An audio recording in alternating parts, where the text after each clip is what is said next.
On va maintenant parler des outils du clicker training. Donc il existe plusieurs outils qu'il faut avoir si vous voulez commencer avec cette méthode. Donc la première, c'est les cibles. Donc comme j'en ai déjà parlé précédemment, il existe deux types de cibles. Donc la cible mobile qui permet d'apprendre à son cheval à se déplacer, changer de main, déplacer ses épaules, etc.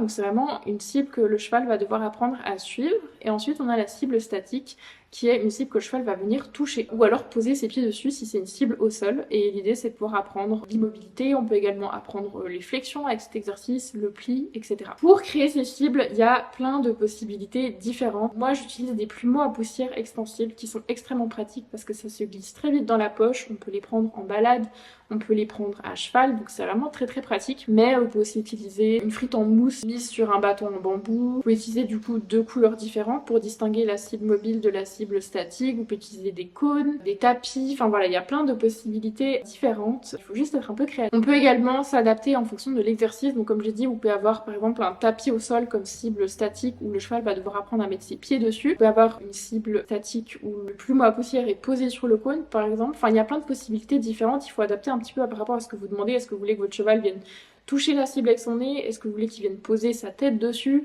Est-ce que vous voulez qu'il vienne juste toucher avec ses pieds? Donc voilà, il y a plein de possibilités différentes.